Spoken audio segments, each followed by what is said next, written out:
Students, बात करेंगे हम some cases of elastic collision in one dimension. यानी कि हम ये देखना चाह रहे हैं कि हमारे पास कौन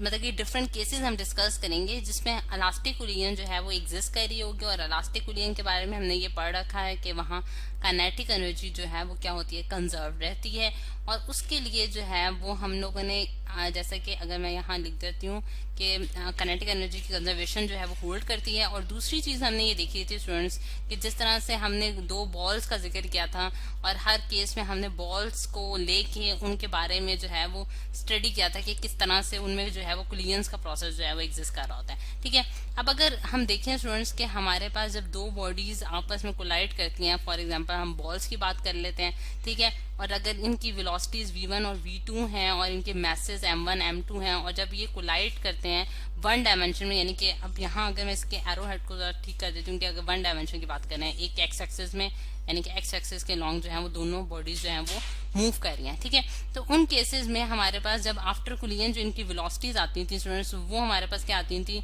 कि हमारे पास एक v प्राइम आ जाती थी और दूसरी हमारे पास यानी कि v2 प्राइम और v1 प्राइम हमारे पास की फाइनल वेलोसिटीज आ गई थी। ठीक है, v1 प्राइम और v2 प्राइम आफ्टर कोलिजन की बात कर रही हूँ मैं। ठीक, तो अब ये जो दो वेलोसिटीज हैं ये हमारे पास बेसिकली अननोन है और बाकी हमें मैथ्स मालूम है इन बॉल्स का, हमें इनकी वेलोसिटीज मालूम है। और ये v1 प्राइम और v2 प्राइम हमने पिछले लेक्चर्स में जो कैलकुलेट किए थे, मैं उनके सिर्फ रिजल्ट्स लिखने जा रही हूँ। यहाँ v1 प्राइम की जो वैल्यू आई थी वो आई थी हमारे पास m1 minus m2 whole divided by m1 plus m2 into v1 और प्लस हमारे पास आया था 2m2 whole divided by m1 plus m2 into v2। ठीक है, ये हमारे पास v1 प्राइम यानी कि फाइनल वेलोसिटी ऑफ हमारे पास मैस m1 की आ गई थी और final velocity of mass m2 जो है स्टूडेंट्स वो हमारे पास आ रही है 2m1 whole divided by m1 plus m2 into v1। ठीक है, और plus m2 minus m1 whole divided by m1 plus m2 into v2। ठीक है, ये स्टूडेंट्स हमारे पास फाइनल वेलोसिटी आ गई फॉर मैस m2। अब हम जो है कुछ केसेस कंसिडर करेंगे जिनमें हमने फाइनल वेलोसिटीज जो है वो फाइंड आउट करनी होगी, जिसमें दो बॉडीज जो है वो इलास्टिक कोलिजन्स परफॉर्म कर रही है इन वन डायमेंशन। ठीक है, अब ये फॉर्मूलाज जो है इनको हम जो है अंडर कंसिडरेशन रखेंगे। अब सबसे पहले मैं आपको दिखाती हूँ कि जिस तरह से हमारे पास फर्स्ट केस क्या होता है। ठीक है, फर्स्ट केस हम डिस्कस करेंगे। केस यहाँ मैं लिख देती हूँ केस नंबर 1। केस नंबर 1 हमारे पास कुछ इस तरह से है कि हमारे पास दो बॉल्स हैं, ठीक है, और उनके सेम मैसेज हैं। ठीक है, एक को मैंने पर्पल कलर से शो कर दिया, एक को मैंने ब्लू कलर से शो कर दिया। अब इनके जो मैसेज हैं स्टूडेंट्स वो m1 और m2 हैं और हम ये कहते हैं कि हमारे पास m1 जो है वो इक्वल आ जाता है m2 के। और इनकी जो इनिशियल वेलोसिटीज थी स्टूडेंट्स वो हमारे पास क्या है, v1 और v2 हैं। अब हमने इनकी फाइनल वेलोसिटीज जो है वो फाइंड आउट करनी है, यानी कि v1 प्राइम फाइंड आउट करना चाहते हैं हम लोग और v2 प्राइम जो है वो हम लोग फाइंड आउट करना चाहते हैं। अब उसके लिए हम ये अबव इक्वेशंस यूज करते हैं और अबव इक्वेशन अगर मैं यूज करूं तो v1 प्राइम हम कैसे फाइंड करेंगे, m1 is equal to m2 put करेंगे तो हमारे पास ये वाली पूरी टर्म क्या हो जाएगी, जीरो हो जाएगी, क्योंकि m1 माइनस m1 जो है हमारे पास जीरो हो जाएगा। और यहाँ अगर मैं m1 पुट करूं तो आप देख सकते हैं मेरे पास 2m1 is equal to m1 plus m1 into v2 आ जाएगा। और ये इसको मैं सिंप्लीफाई करूं तो मेरे पास क्या आंसर आता है, v2, यानी कि 2m1 और ऊपर भी हमारे पास न्यूमिनेटर और डिनोमिनेटर में m1 आ जाता है। तो जिससे मुझे पता चला कि मेरे पास v1 प्राइम यानी कि v1 प्राइम की मेरे पास क्या वैल्यू आई है, v2 आई है। ठीक है, और इसी तरह बिल्कुल इसी प्रोसेस के तहत मैं v2 प्राइम की वैल्यू भी फाइंड आउट कर सकती हूँ कि यहाँ मैं अगर m1 is equal to m2 put करती हूँ तो ये वाली पूरी टर्म हमारे पास जीरो हो जाती है और ये वाली टर्म जो है इसमें हमारे पास क्या बचता है, v1 बचता है, यानी कि v2 प्राइम जो है वो v1 के बराबर आ जाता है। यानी कि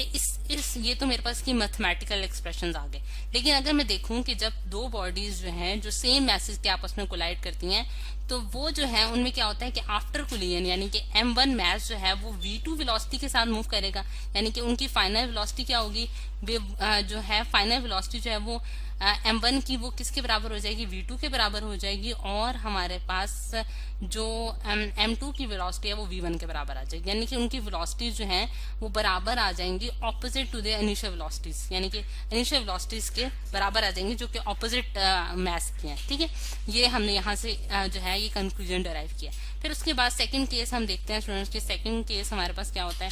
केस नंबर 2 हम डिस्कस करते हैं। केस नंबर 2 कुछ इस तरह से है कि हमारे पास जो मैस है, यानी कि दो मैसेज, सेम मैसेज की दो बॉडीज हैं, लेकिन जो सेकंड मैस है वो एट रेस्ट है, यानी कि सेकंड मैस जो है वो क्या है, एट रेस्ट है। इस केस में हमारे पास क्या हो रहा है स्टूडेंट्स, बिल्कुल वही वाले फॉर्मूलाज हम यूज करेंगे, फाइनल वेलोसिटीज हम फाइंड आउट करना चाह रहे हैं। तो अगर मैं m1 is equal to m2 put करूं तो हमारे पास जो पहली वाली टर्म है वो अगेन मैं इसी फॉर्मूला के तहत ये वाली टर्म जो है हमारे पास 0 के बराबर आ जाएगी, और v2 क्योंकि हमारे पास 0 है तो इस वजह से हमारे पास v1 प्राइम की वैल्यू क्या आ जाएगी, 0 आ जाएगी। ठीक है, v1 प्राइम की वैल्यू क्या आ गई, हमारे पास 0 आ गई, और v2 प्राइम की वैल्यू जो है वो क्या आएगी, अगर मैं m1 is equal to m2 put करती हूँ, m1 is equal to m2 put करती हूँ तो ये वाली टर्म 0 हो जाती है, और v2 यहाँ मैं m1 is equal to m2 put करूँ तो मेरे पास v1 आ जाता है। ठीक है, तो यहाँ मेरे पास v1 आ गया।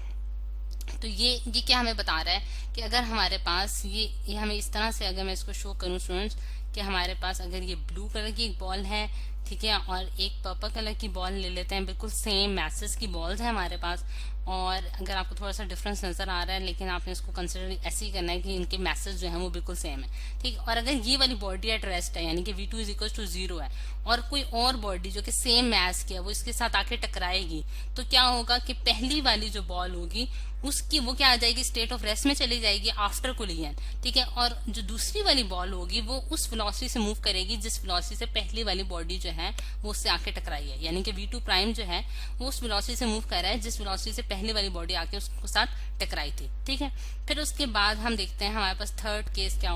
थर्ड केस डिस्कस करते हैं स्टूडेंट्स। केस 3 में हमारे पास क्या हो रहा है कि हमारे पास एक जो लाइट वेट की बॉडी है वो कोलाइड कर रही है हमारे पास एक मैसिव बॉडी के जो कि स्टेट ऑफ रेस्ट में है, यानी कि हमारे पास जो लाइट वेट की बॉडी है, यानी कि हमारे पास m1 जो है वो बहुत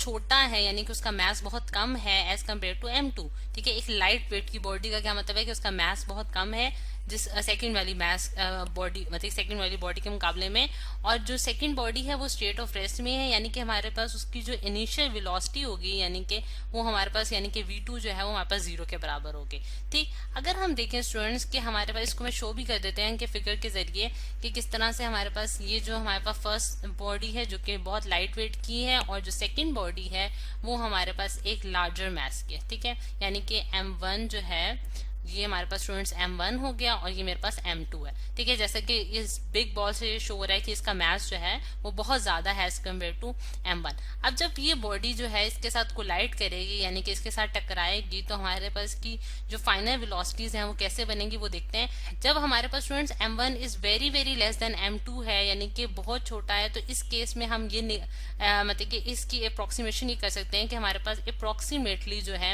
m1 जो है वो इक्वल टू 0 है, यानी कि ये जो साइन है ये हमारे पास अप्रोक्सीमेशन का साइन है। ठीक, अब इस केस में अगर मैं इक्वेशंस जो कि हमने ऊपर देखी थी कि हमने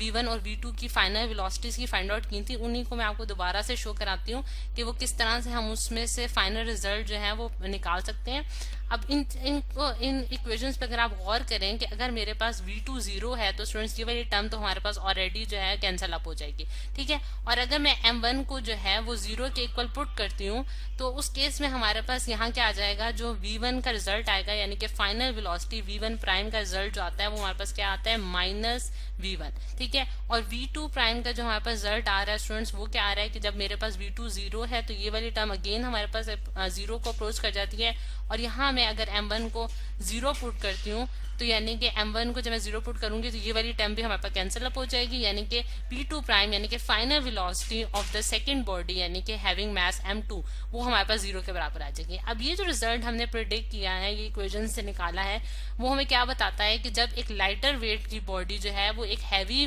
मास की बॉडी के साथ जाके टकराती है तो वो एक रिवर्स डायरेक्शन में एक वेलोसिटी जो है वो उसकी वेलोसिटी जो होगी, जो फाइनल वेलोसिटी होगी वो रिवर्स डायरेक्शन में मूव करेगी। ठीक है, यानी कि जो उसकी इनिशियल वेलोसिटी थी वो v1 थी और उस फाइनल वेलोसिटी क्या होगी -v1, यानी कि वो बैकवर्ड डायरेक्शन में उसी वेलोसिटी के साथ मूव करेगी, लेकिन उसकी डायरेक्शन क्या हो जाएगी, ऑपोजिट हो जाएगी, रिवर्स हो जाएगी। और जबकि हैवी मास की बॉडी जो है वो अपनी रेस्ट की पोजीशन को मेंटेन करेगी, यानी कि वो उसी पोजीशन में खड़ी रहेगी और वो अपनी मोशन जो है वो मतलब कि वो अपनी जगह से नहीं हिलेगी। ठीक है, अब ये हमने देखा कि हमारे पास ये थर्ड केस था। अब फोर्थ केस में अगर हम देखें स्टूडेंट्स, केस 4 यहाँ मैं लिख देती हूँ, केस फोर्थ है हमारे पास। केस फोर्थ में जो है वो हम ये देखते हैं कि हमारे पास एक मैसिव बॉडी जो है, यानी कि हैवी मैस की बॉडी जो है वो कोलाइड करती है एक लाइट वेट की बॉडी के। यानी कि इस केस में हमारे पास क्या हो गया, M1 जो है वो बहुत बड़ा हो गया M2 के मुकाबले में। ठीक, अगर अब M2 जो है, अब इसको थोड़ा सा मैं स्क्रॉल कर लेती हूँ पेज को। अब यहाँ और जो हमारे पास M2 है यानी कि सेकंड मैच जो है वो अगेन स्टेट ऑफ रेस्ट में है। अब इसकी भी फिगर बना के मैं आपको दिखाती हूँ कि इस केस में हमारे पास क्या है कि हमारे पास जो ब्लू बॉल है स्टूडेंट्स वो बहुत बहुत बड़ी है, यानी कि उसका मैस ज्यादा है, और जो हमारे पास सेकंड बॉल है यानी कि पर्पल बॉल वो बहुत स्मॉल है, स्मॉल मैस की है। अब इसके जो मैसेज हैं इनको भी मैं आइडेंटिफाई कर लेती हूँ। ये स्टूडेंट्स हमारे पास M1 है, ये हमारे पास M2 है। जैसा कि आपको पता चल रहा है कि M1 का मैस जो है वो बहुत ज्यादा है एज कम्पेयर टू M2, और M2 जो है वो क्या है, स्टेट ऑफ रेस्ट में है, यानी कि उसकी इनिशियल वेलोसिटी क्या है स्टूडेंट्स, हमारे पास 0 है। अब अगेन हम ये करेंगे स्टूडेंट्स कि हमारे पास क्योंकि मैस जो है M1 का वो बहुत ज्यादा है M2 के मुकाबले में, तो इस केस में M2 की जो मैस है वो अप्रोक्सीमेटली इक्वल्स टू 0 हो जाएगा। यानी कि हम उस मैस को निग्लेक्ट कर सकते हैं, वो बहुत छोटा है as compare to M1 mess. ये चीज ऐसे ही है जैसा कि अगर आप देखें कि अगर मैं कहती हूँ कि एक मेरे पास 1000 रुपीज है, ठीक है, और उसमें अगर मैं